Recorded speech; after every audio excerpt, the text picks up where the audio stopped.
નમસ્કાર વિદ્યાર્થી મિત્રો, હું ભાવેશ વાળા આજના વિડીયો લેક્ચરમાં દરેક વિદ્યાર્થી મિત્રોનું હાર્દિક સ્વાગત કરું છું.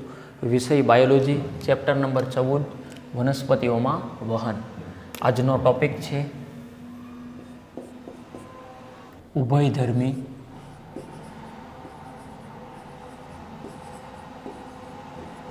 પરિપથ.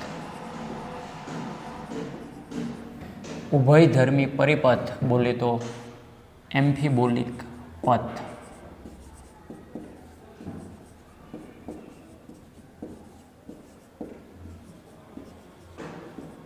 હેડિંગ જોઈને જ તે આપણને મૂંઝારો થવા મળશે. ઉભયધર્મી પરિપથ એટલે શું? બોલે તો એમ્ફીબોલિક પથ. પણ વર્ણન જોઈશું એટલે ખૂબ આનંદ થશે. જોઈએ. શ્વસન માટે અનુકૂળ પ્રક્રિયક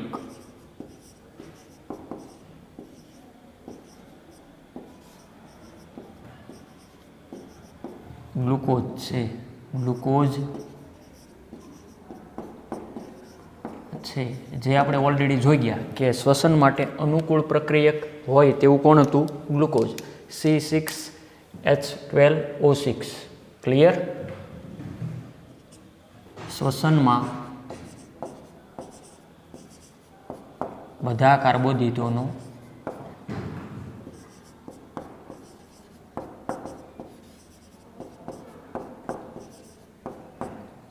ઉપયોગ થતા પહેલા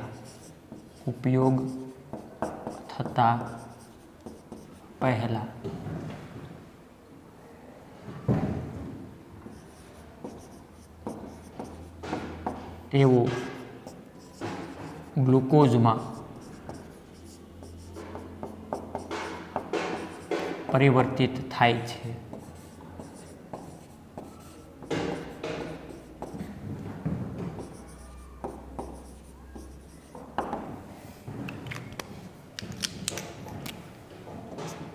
બીજા પ્રક્રિયકો પણ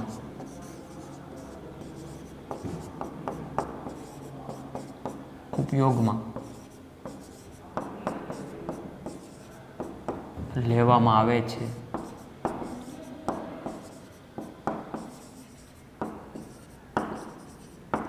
પરંતુ તેઓ શ્વસનના પહેલા તબક્કામાં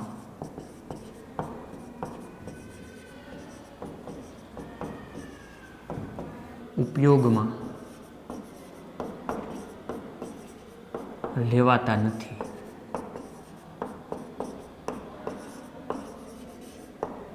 શું વાત કરી? શ્વસનમાં બધા કાર્બોદિતોનો ઉપયોગ થતાં પહેલાં તેઓ ગ્લુકોઝમાં પરિવર્તિત થાય. રેડી? શ્વસન માટે જે કાર્બોદિતોનો ઉપયોગ થાય પણ તે પહેલાં શેની અંદર જે કન્વર્ટ થશે? ગ્લુકોઝમાં. C6H12O6માં પરિવર્તિત થાય તો જ ઉપયોગ થઈ શકે. કારણ કે આગળનું સ્ટેટમેન્ટ જુઓ, શ્વસન માટે અનુકૂળ પ્રક્રિયક હોય તો તે ગ્લુકોઝ જ છે, અન્યથા નહીં. બીજા પ્રક્રિયકો પણ ઉપયોગમાં લેવામાં આવે પરંતુ તેઓ શ્વસનના પહેલા તબક્કામાં ઉપયોગમાં લેવાતા નથી. દાખલા તરીકે ચરબી હોય કે કાર્બોદિત હોય તો તેનું શ્વસન કઈ રીતે થાય? આપણે એક ચાર્ટ જોઈએ જેના આધારે વધારે ક્લિયર થશે. હવે વિદ્યાર્થી મિત્રો, હું અહીંયા ત્રણેય નામ લખું છું. આકૃતિ મુજબનો ચાર્ટ નિર્માણ કરીએ કે ચરબી, બીજું છે કાર્બોદિતો અને ત્રીજું છે પ્રોટીન્સ. આ ત્રણેયની વાત આપણે જોવી છે.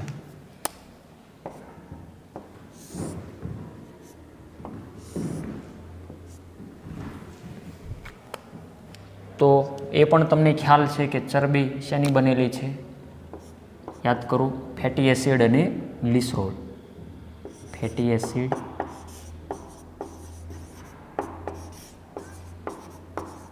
અને ગ્લિસરોલ.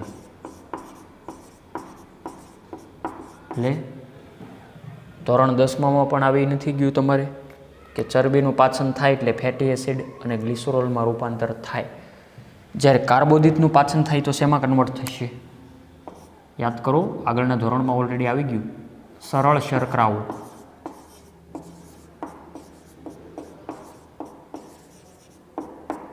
દાખલા તરીકે ગ્લુકોઝ અને પ્રોટીન્સનું પાચન થાય એટલે એમિનો એસિડ.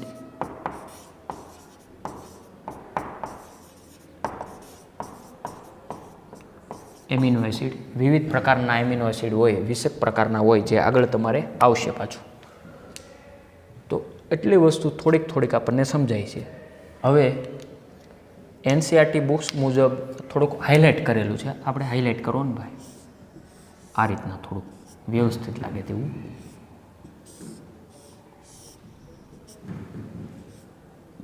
આ બધું ચાર્ટ ઉપરથી વર્ણન આવડી જ જશે, અહીંયા જ તે વધારે મહેનત નહીં હો, પણ આ ચાર્ટ સમજાવવો જોયો. ચાર્ટ સમજાય એટલે વર્ણન યાદ રખાવવાની જવાબદારી મારી.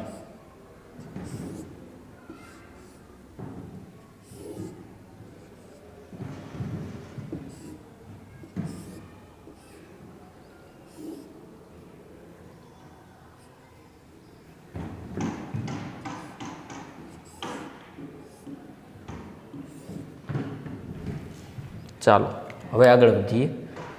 હવે આપણે ગ્લુકોઝ વિશે અભ્યાસ ઓલરેડી આવી ગયો, તો તેમાંથી જ આગળ વધીએ. ગ્લુકોઝ છે એ આપણે આગળ જોઈ ગયા કે ગ્લુકોઝ 6 ફોસ્ફેટમાં રૂપાંતર થાય. લખી જ નાખો, ગ્લુકોઝ 6 ફોસ્ફેટ.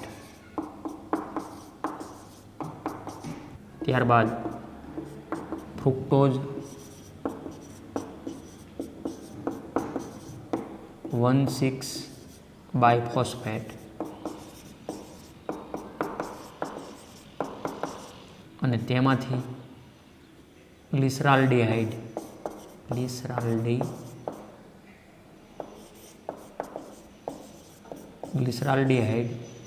3 ફોસ્ફેટ અને આ બાજુ ડાયહાઇડ્રોક્સી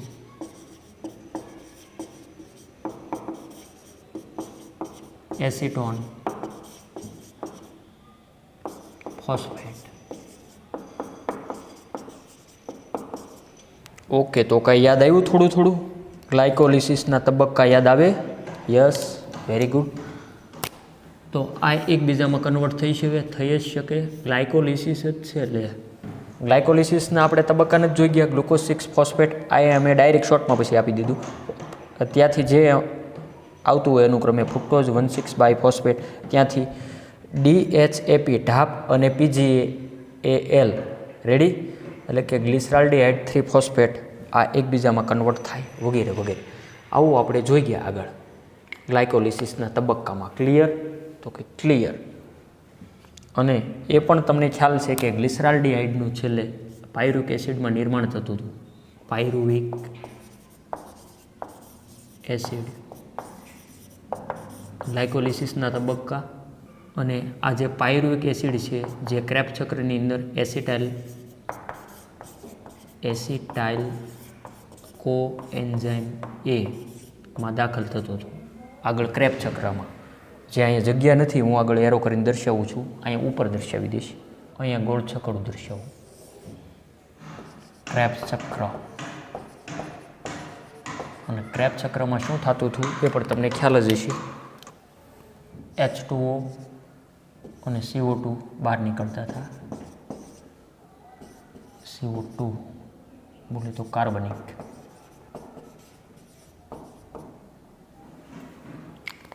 તો કે સાહેબ જોવે એટલી મજા ન આવી, કાંઈ વાંધો નહીં, આપણે થોડીક મજા લઈ લઈએ. આ વસ્તુ તમે સમજો છો, ગ્લુકોઝનું આવું બધું થાય. તો ચરબીનું રીતે આવું બધું જે કાંઈ થાય કે ચરબીનું ફેટી એસિડ અને ગ્લિસરોલમાં રૂપાંતર થઈ અને જે કાંઈ એના વચ્ચેના તબક્કાઓ થઈ અને શું નિર્માણ થાય? ડાયહાઇડ્રોક્સી ફોસ્ફેટ. ત્યારબાદ જે કાંઈ એનું પાયરુવિક એસિડ એસિટાઇલ કોએન્ઝાઇમ A એ શેની અંદર દાખલ થાય? ક્રેબ્સ ચક્રમાં. એટલે આ એરો નીચે દર્શાવ્યો જે ખરેખર અહીંયા મારી પાસે જગ્યા નથી બોર્ડમાં, રેડી? આ જે તમે તો એક સાથે જ રાખજો, જે ક્રેબ્સ ચક્રની અંદર દાખલ થાય અને આ રીતે આગળ વધારાનું શોષણ થાય, જારક શોષણ વગેરે, રેડી? તો આ તમને ખ્યાલ જ છે. તો આ વસ્તુ તો કે અહીંયા બસ અહીંયા પણ આવું જ આવશે. એમિનો એસિડ છે પ્રોટીન એ ડાયરેક્ટ પાયરુવેક એસિડમાં આવી જશે, જે એના તબક્કા થઈને, અને ત્યાંથી જે આવતું હોય એ ક્રમશઃ. બીજું કે અહીંયા જે ચરબી છે એ ડાયરેક્ટ એસિટાઇલ કોએન્ઝાઇમ એનું પણ નિર્માણ કરી શકે. આ રીતના ચાર્ટ એનસીઈઆરટી બુક્સમાં આપેલો છે. તો આનો મતલબ એકવાર આપણે જોઈ લઈએ રિવિઝનમાં.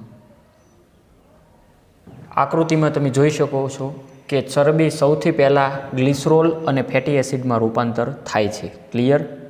જો ફેટી એસિડ ઉપયોગમાં લેવાય તો એસિટાઇલ કોએન્ઝાઇમ એની અંદર રૂપાંતર થાય છે, એ પણ તમે જોયું. અને ત્યાંથી જ્યારે ગ્લિસરોલ પહેલાં, આ જે વર્ણન છે આ ડાયરેક્ટ એરો આપેલો છે એ ગ્લિસરોલ માટે છે, આ રેડ એરો. ફેટી એસિડ મેં કીધું એમ કે ડાયરેક્ટ એસિટાઇલ કોએન્ઝાઇમમાં થઈને ક્રેબ્સ ચક્રની અંદર દાખલ થઈ શકે. જ્યારે ગ્લિસરોલ છે જે ડાયહાઇડ્રોક્સી એસિટોન ફોસ્ફેટમાં રૂપાંતર થઈ, ગ્લિસરોલ જે કંઈ એનું રૂપાંતર થઈને ત્યારબાદ આ રીતે આગળ વધશે. ક્લિયર? જ્યારે પ્રોટીન છે એ પ્રોટીએઝ નામના વિઘટક ઉત્સેચકો વડે નાના નાના એના એકમો એટલે કે એમિનો એસિડમાં રૂપાંતર થઈ અને પાયરુવેક એસિડમાં દાખલ થાય ને આ રીતે એનું આગળ શ્વસન થાય. ક્લિયર? હવે આ બધી જ વસ્તુ વર્ણન પણ એટલું જ સરળ છે, આ જેટલો ચાર્ટ સરળ છે એટલું. તો વર્ણન માટે એક આપણે સ્લાઇડ જોઈએ. રેડી? તો સૌપ્રથમ એટલી વસ્તુ પહેલાં નોટ કરો, ત્યારબાદ વર્ણન માટે હું સ્લાઇડ તમને સમજાવું છું. આ શબ્દ તમારે યાદ રાખવાના છે: ચરબી, કાર્બોદિત, પ્રોટીન્સ. તો ચરબીમાં ફેટી એસિડ અને ગ્લિસરોલ. ક્યાંથી શું થયું? ફેટી એસિડ ડાયરેક્ટ એસિટાઇલ કોએન્ઝાઇમ એની અંદર દાખલ થાય ને ક્રેબ્સ ચક્રની અંદર વયો જશે. જ્યારે ગ્લિસરોલ ડાયહાઇડ્રોક્સી એસિટોનમાં થઈને ગ્લિસરાલ્ડિહાઇડ 3 ફોસ્ફેટમાં કન્વર્ટ થઈને પાયરુવેક એસિડ બની અને ત્યારબાદ એસિટાઇલ કોએન્ઝાઇમની અંદર દાખલ થઈને ક્રેબ્સ ચક્રમાં પ્રવેશે. જ્યારે કાર્બોદિતનું તો આગળ આપણે જોઈ જ ગયા, સરળ શર્કરાઓ દાખલા તરીકે glucose, glucose 6 phosphate, fructose 1,6 biphosphate વગેરે આ રીતે થતું હોય. જ્યારે પ્રોટીન છે એ પ્રોટીએઝ ઉત્સેચક વડે નાના નાના એકમો એમિનો એસિડમાં રૂપાંતર થઈ અને પાયરુવેક એસિડમાં દાખલ થઈ અને એસિટાઇલ કોએન્ઝાઇમ વડે ક્રેબ્સ ચક્રમાં દાખલ થઈ શકે. ક્લિયર? તો શ્વસન માટે અનુકૂળ પ્રક્રિયક ગ્લુકોઝ છે.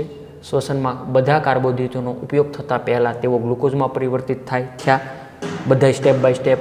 અને બીજા પ્રક્રિયકો પણ ઉપયોગમાં લેવામાં આવે છે, પરંતુ તેઓ શ્વસનના પહેલા તબક્કામાં ઉપયોગમાં લેવાતા નથી. આ પહેલા તબક્કામાં કોઈ જે ઉપયોગમાં લેવાતા નથી એ આગળ સ્ટેપ બાય સ્ટેપ હાલ્યા. સૌપ્રથમ પહેલાં એટલી વસ્તુ નોટ કરો, ત્યારબાદ સ્લાઇડ સ્વરૂપે આરામથી વર્ણન જોઈએ.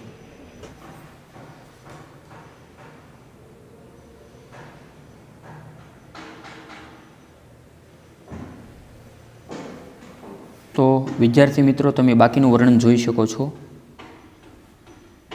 આકૃતિમાં દર્શાવ્યા મુજબ, આકૃતિ હમણાં જોઈ તે કે શ્વસન મધ્યસ્થ દરમિયાન વિવિધ જે કાર્બનિક અણુઓ CO2 અને H2Oમાં વિઘટનને દર્શાવતો ચયાપચય પરિપથ ક્રમનો સહસંબંધ દર્શાવતો ચાર્ટ. એ આકૃતિનું હેડિંગ હું બોલ્યો, જે આપણે ઓલરેડી જોઈ લીધું. આકૃતિમાં દર્શાવ્યા મુજબ ચરબી સૌથી પહેલાં ગ્લિસરોલ અને ફેટી એસિડમાં વિઘટન પામે છે. જો ફેટી એસિડ શ્વસનમાં ઉપયોગમાં લેવાય તો તે પહેલાં એસિટાઇલ કોએન્ઝાઇમ એ બનાવીને પરિપથમાં પ્રવેશે છે. ગ્લિસરોલ પહેલાં PgAlમાં પરિવર્તિત થઈ શ્વસન પરિપથમાં પ્રવેશે છે.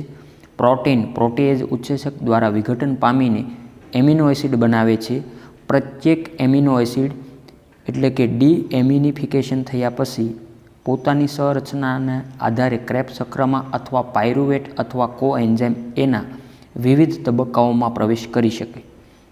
શ્વસન દરમિયાન પ્રક્રિયકનું વિઘટન થવાને કારણે શ્વસન ક્રિયામાં પરંપરાગત અપચય પ્રક્રિયા કહે છે. શ્વસન દરમિયાન પ્રક્રિયકનું વિઘટન થવાને કારણે શ્વસન ક્રિયામાં પરંપરાગત અપચય પ્રક્રિયા કહે છે.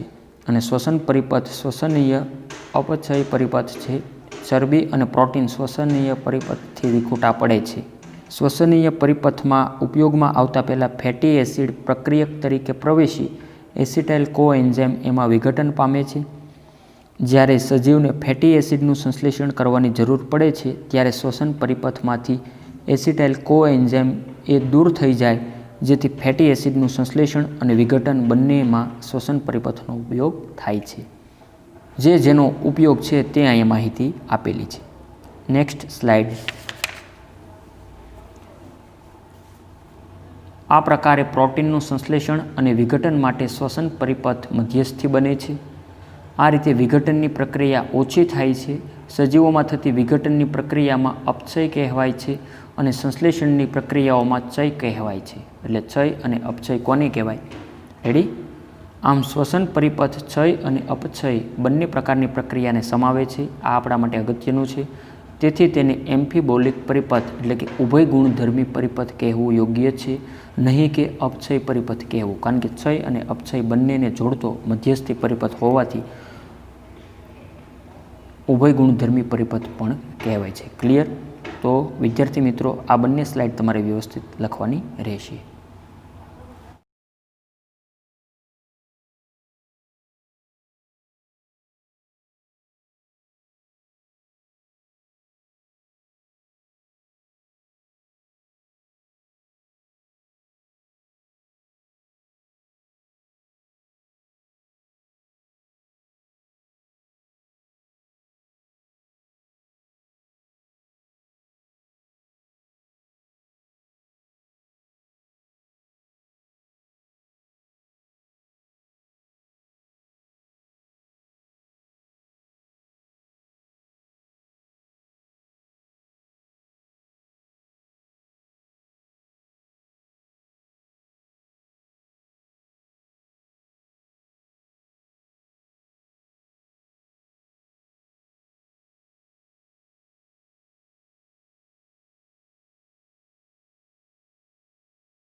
અને છેલ્લો લાસ્ટ ટોપિક આ ચેપ્ટરનો વનસ્પતિઓમાં શ્વસન.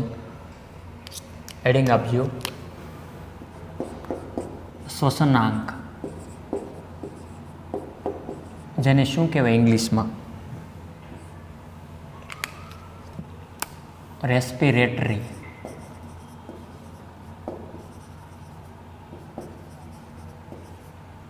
કોટેન્ટ.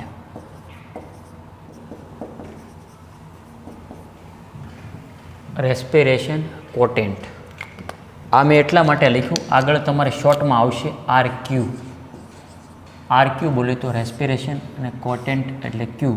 આ બંનેના શોર્ટ અક્ષર એક એક લીધેલા છે. શ્વસનાંક. તો આ સવાલ શ્વસનાંક સમજાવો તો આપણે વિસ્તૃતમાં જોઈએ વર્ણન. સૌપ્રથમ શ્વસનાંક એટલે શું? શ્વસન દરમિયાન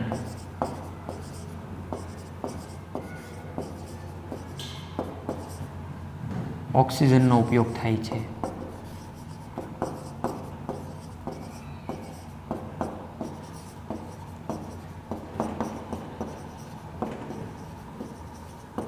અને કાર્બન ડાયોક્સાઇડ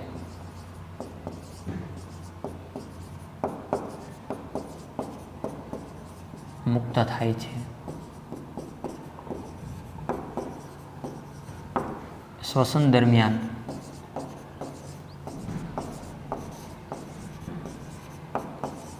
મુક્ત થતો કાર્બન ડાયોક્સાઇડ અને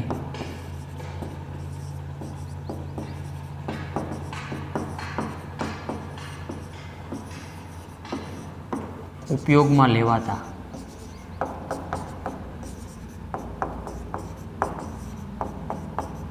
ઓક્સિજનના ગુણોત્તરને શું કહેવાય છે? શ્વસનાંક. શ્વસનાંક શોર્ટમાં RQ કહે છે. લ્યો આપી વ્યાખ્યા એકદમ સહેલું કે શ્વસન દરમિયાન શેનો ઉપયોગ થાય? ઓક્સિજનનો. લે આવું તો નથી આવડતું. O2 લઈએ આપણે અંદર અને ઉશ્વાસ વાટે CO2 વાયુ દૂર કરીએ. શ્વસન દરમિયાન ઓક્સિજનનો ઉપયોગ થાય અને CO2 વાયુ મુક્ત થાય. શ્વસન દરમિયાન મુક્ત થતો CO2 અને ઉપયોગમાં લેવાતો O2 એટલે કે ઓક્સિજનનો ગુણોત્તર હોય તેને શું કહેવાય? શ્વસન આંક. મતલબ CO2 અને O2નો ગુણોત્તર. RQ બરાબર શું થયું? CO2 અને O2. હા કે ના? આવું કંઈક થાય ને સમીકરણ આપણે મેળવવું હોય તો. જો હું અહીંયા ડિટેલમાં લખી જ નાખું. શ્વસનાંક શ્વસનાંક એટલે કે RQ. શ્વસનાંક એટલે શું આપણે કીધું? Respiration content. ત્યારબાદ શ્વસનાંક બરાબર શું કીધું? મુક્ત થતા O2નું કદ છેદમાં શું આવશે? ઉપયોગમાં લેવાતા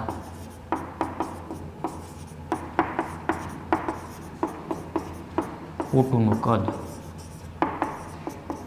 એટલે વસ્તુ તો આ જ થઈ કે નહીં? વાંધો નહીં, અહીંયા થોડુંક મુક્ત થતાં CO2 છે અહીં. ઓકે, તો રેડી જ છે હો.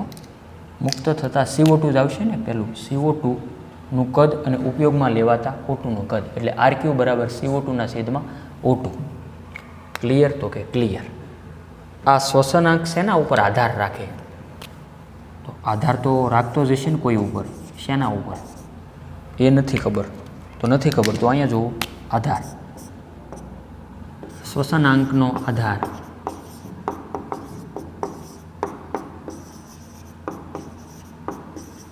શ્વસન દરમિયાન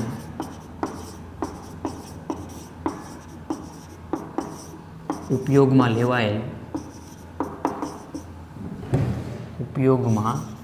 લેવાયેલ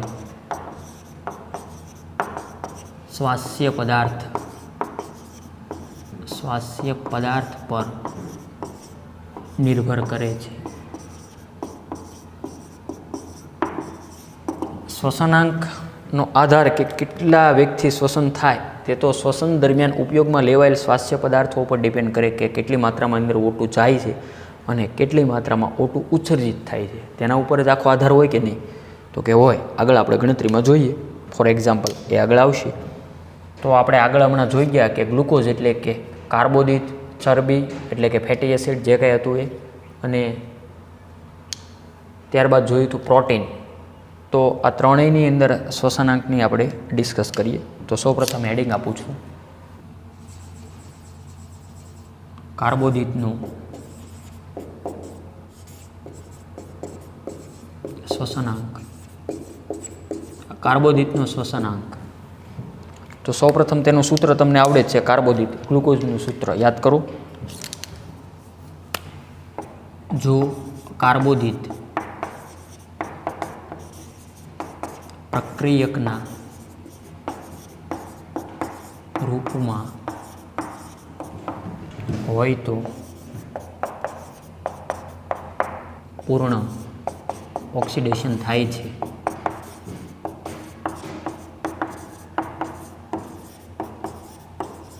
તેથી શ્વસનાંક 1 થાય છે. મુક્ત થતા CO2 અને ઉપયોગમાં લેવાતા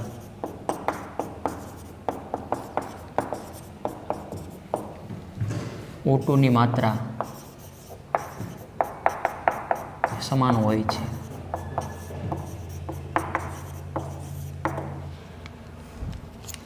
સમીકરણ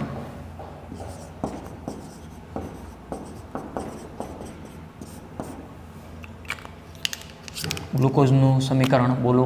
સૂત્ર C6H12O6 વત્તા 6O2. આમાંથી શું નિપજ મળે? 6CO2 6H2O અને ઉર્જા. આગળ ઓલરેડી આવી ગયું. સમીકરણ તમે યાદ રાખ્યું તો કે સાહેબ અહીંયા જે તમે લખ્યું એમાં થોડોક રસ નથી પડતો કે કાર્બોદિતનો શ્વસનાંક એટલે કે ગ્લુકોઝ જો કાર્બોદિત પ્રક્રિયકના રૂપમાં હોય તો પૂર્ણ ઓક્સિડેશન થાય, તેનું સંપૂર્ણ થાય, અને તેથી શ્વસનાંક જોજો આપણા માટે આ અગત્યનું છે કે કાર્બોદિતનો શ્વસનાંક જો તમને પૂછે તો જવાબ લખવાનો 1. પણ 1 આવ્યો કેવી રીતે એ જ નથી ખબર. મુક્ત થતા CO2 અને ઉપયોગમાં લેવાતા O2ની માત્રા સમાન હોય છે એટલે. તો કે સાહેબ હજી ન સમજાણું. ભાઈ હવે તો કેમ સમજાવું? આ સૂત્રનો ઉપયોગ કરો. RQ બરાબર CO2/O2. આ સૂત્ર અહીંયા લખ્યું આવું માની લો. તો RQ CO2 કેટલા છે? લે એ તો અહીંયા આપ્યું ને સમીકરણમાં કેટલા છે? 6CO2 અને નીચે 6O2 ભાંગાકારમાં છે. રેડી? એટલે આ બધું ઉડી જાય એટલે જવાબ આવે 1. આવે કે ન આવે? આટલી વસ્તુ સમજાય તો કે સમજાય. તો આપણે વાત કરીએ એમ કે કાર્બોદિતનો શોષણાંક જોયો, ત્યારબાદ ચરબીનો શોષણાંક.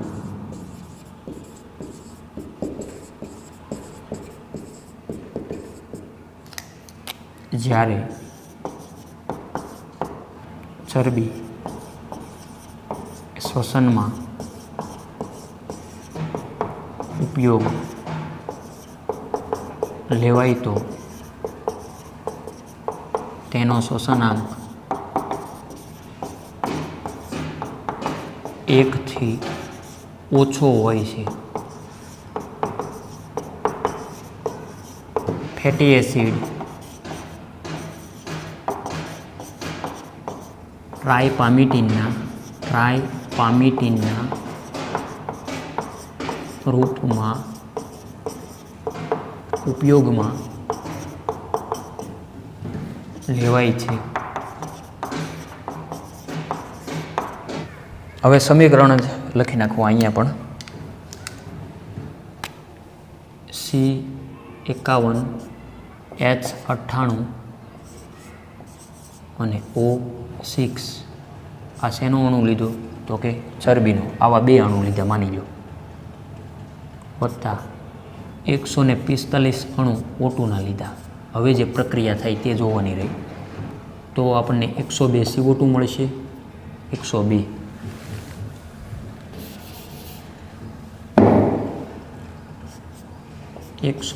અણુ CO2ના વત્તા 98 H2O 98 ભાઈ 98 H2O એટલે કે પાણીના અણુ અને ઉર્જા.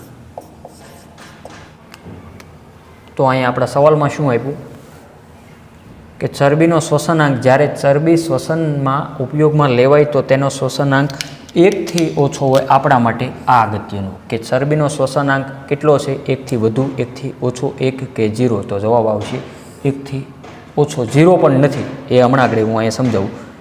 ફેટી એસિડ ટ્રાઇપામિટિનના રૂપમાં ઉપયોગમાં લેવાય છે. તો હવે આપણો શોષણાંકનું સૂત્ર અહીંયા વાપરો. RQ બરાબર CO2/O2. CO2નું પ્રમાણ કેટલું આપેલું છે જુઓ અહીંયા. કેટલું આપ્યું? એટલે અહીંયા તમે હમણાં નથી લીધું, બસ સેમ અહીંયા લ્યો. CO2 102 બરાબર. RQ તો O2 કેટલું આપ્યું છે? 145. આનો તમે ભાંગાકાર કરશો એટલે જવાબ આવશે 0.7 અને અહીંયા આવશે 1. છે ને બહુ રસપ્રદ.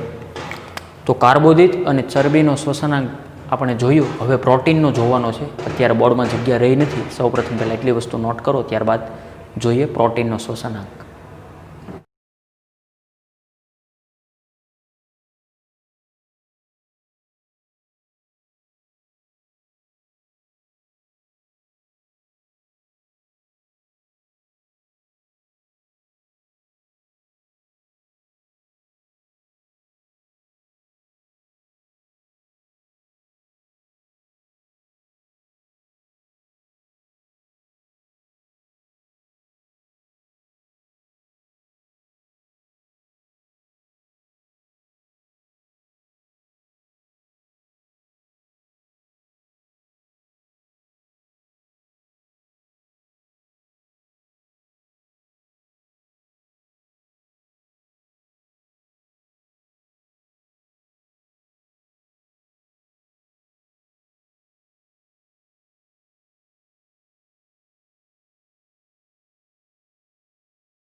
હવે વાત કરીએ પ્રોટીનનો શોષણાંક. પ્રોટીનનો શ્વસનાંક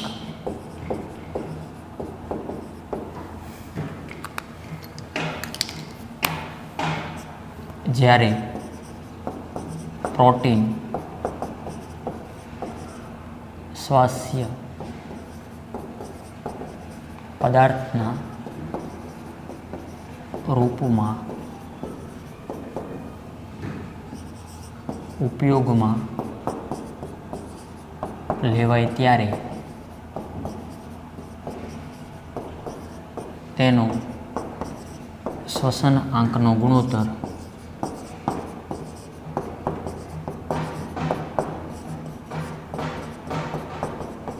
લગભગ 0.9 થાય છે. કાર્બનિક એસિડનો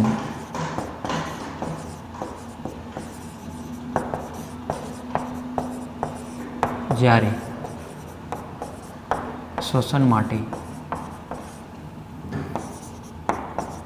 ઉપયોગ થાય છે ત્યારે શ્વસનાંક 1 થી ઊંચો રહે છે. આ પણ તમારે યાદ રાખવું કે જ્યારે પ્રોટીન શ્વાસ્ય પદાર્થના રૂપમાં ઉપયોગમાં લેવાય ત્યારે તેનો શ્વસનાંકનો ગુણોત્તર કેટલો હોય? લગભગ 0.9. પણ કાર્બનિક એસિડનો જ્યારે શ્વાસ્ય માટે ઉપયોગ થાય ત્યારે શ્વસનાંક 1 થી ઊંચો રહે. હવે સમીકરણ દ્વારા સમજવાનો પ્રયત્ન કરીએ. દાખલા તરીકે ઓક્ઝેલિક એસિડનું શ્વસન માટે સમીકરણ. શેનું સમીકરણ આપણે અત્યારે જોઈ રહ્યા છીએ? ઓક્ઝેલિક એસિડનું શ્વસન માટે સમીકરણ. તો તેમાં 2 ઓક્ઝેલિક એસિડના અણુ લીધેલા છે, 2COOH2 પ્લસ O2. તો નિપજ તરીકે શું મળે? 4 અણુ CO2ના પ્લસ 2 અણુ પાણીના H2O પ્લસ ઉર્જા. ચાલો હવે સૂત્રનો ઉપયોગ કરો. RQ બરાબર CO2/O2. ચાલો આપેલું જ છે, હવે તો આવડવું જ જોઈએ. CO2 કેટલા છે? 4 CO2 લીધા. ત્યારબાદ O2 કેટલા લેવાના છે? O2 અહીંયા લખ્યા કાંઈ? એક જ તે 1 O2. તો 4 ભાગ્યા 1 તમે કરશો એટલે જવાબ આવશે 0.9. રેડી? તો પ્રોટીનનો શ્વસનાંક 0.9. પણ જો કાર્બનિક એસિડનો જ્યારે શ્વસન માટે ઉપયોગ થાય ત્યારે શ્વસનાંક 1 થી ઊંચો રહેશે. અને એક નોંધ પણ ખાસ યાદ રાખવાની છે તમારે. હું અહીં લખું છું નોંધ. શું યાદ રાખવું આમાં? શ્વસન માટે સજીવોમાં શ્વાસ્ય પદાર્થ